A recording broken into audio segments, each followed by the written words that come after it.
আসসালামু আলাইকুম। আশা করি সবাই ভালো আছেন।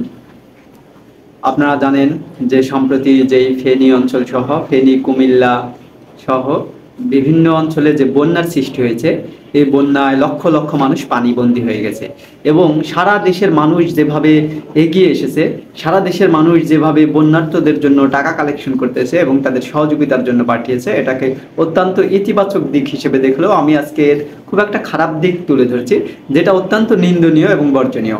যেমন যে যেভাবে পারতেছে টাকা তুলতেছে, হেঁটে হেঁটে দোকানে দোকানে বাড়ি বাড়ি গিয়ে চাঁদা তুলতেছে, বাড়ি বাড়ি গিয়ে সেখান থেকে চাল তুলতেছে। এটা এটা খুবই আপাত দৃষ্টিতে আমার কাছে এটা খারাপ মনে না হলেও, কিন্তু এই টাকাগুলা তার একটা অংশ।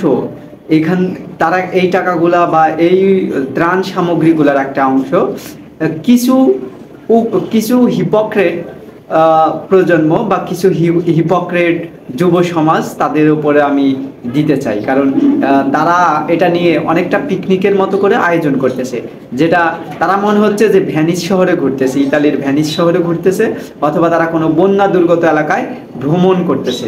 সেখানে একটা ভিডিওতে দেখলাম যে কিছু মেয়ে ছেলে একসাথে হয়ে তারা সেলফি তুলতেছে, আনন্দে হাসি উল্লাস করতেছে, ত্রাণ নিয়ে যাচ্ছে, মনে হচ্ছে তারা কোনো একটা ভ্রমণ স্পটে যাচ্ছে।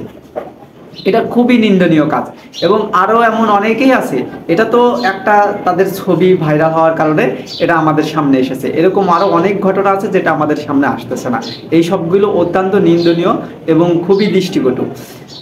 সাধারণ মানুষ তাদের নিজেদের চাল দিয়ে, ডাল দিয়ে, নিজেদের বাড়ি থেকে বিভিন্ন সামগ্রী দিয়ে বিভিন্নভাবে এই বন্যার্ত মানুষের পাশে দাঁড়ানোর চেষ্টা করতেছে।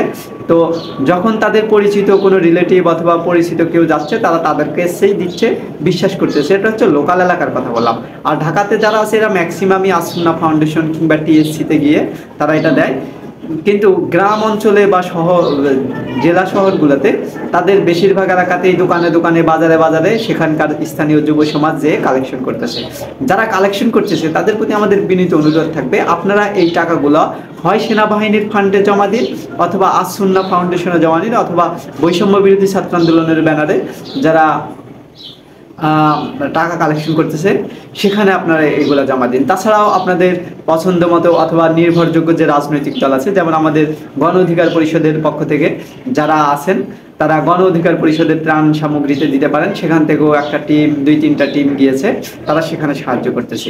কিন্তু যে যেভাবে পারতেছে গ্রাম থেকে শহর থেকে সবাই 50,000 1 লাখ টাকার ত্রাণ সামগ্রী কালেকশন করে সেই টাকা নিয়ে তারা ছুটে চলছে। তো এদের তো লিভিং কস্ট, অর্থাৎ এরা এই 2-3 দিন ধরে যে 5-6 জন যে ত্রাণ সামগ্রী বিতরণ করবে, এই 5-6 জনের একটা খরচ আছে, তাদের থাকা খাওয়ার একটা খরচ আছে। আবার সেখানে যে অত্যন্ত গ্যাদারিং হয় এবং ভিড় হয়। ফেনী অঞ্চলে যেমন মানুষ যারা উদ্ধার করতে যাচ্ছে, এরাও ওই সমপরিমাণের একজন মানুষ বলে মনে হচ্ছে। তার মানে বিপুল সংখ্যক মানুষ সেখানে উদ্ধার কাজে যাচ্ছে। মনে হচ্ছে যেন বাঙালি সেখানে যে, বা এই উৎসুক জনতা অথবা অতি আবেগী জনতা, এরা সেখানে যে বন্যা দেখতেছে, সেখানে যে সেলফি তুলতেছে, নিজেদেরকে শো অফ করতেছে, যেটা অত্যন্ত নিন্দনীয়। এই ক্ষেত্রে আমি শহর অঞ্চলে যারা আছে তাদেরকে বলবো, আপনার বিশ্বস্ত যেমন আসুন্না ফাউন্ডেশন, আমি কিছুক্ষণ আগেই বললাম, এইসব ফান্ডে আপনারা এটা জমা দিতে পারেন।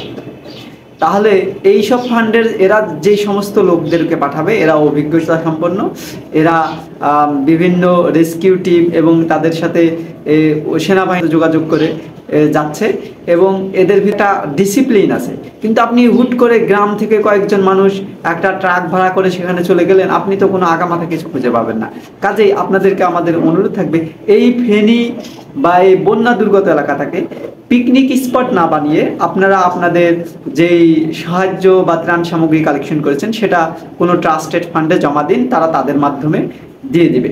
এমনকি দেখেন আসুন্না ফাউন্ডেশন বড় একটা কার্যক্রম পরিচালনা করতেছে, তারপরেও তারা সেনাবাহিনীর মাধ্যমে এই ত্রাণ বিতরণ করতেছে। কিছু কিছু জায়গায় তারা নিজেরাও করতেছে, কিন্তু তারা সেনাবাহিনীর মাধ্যমেও এটা করতেছে। সো আপনাদের কাছে আমাদের অনুরোধ থাকবে, আপনারা এই ত্রাণ সামগ্রী সহ এইগুলা সেনাবাহিনীর এইগুলা বন্যা দুর্গত মানুষের মাঝে পৌঁছিয়ে দিন। ধন্যবাদ সবাই।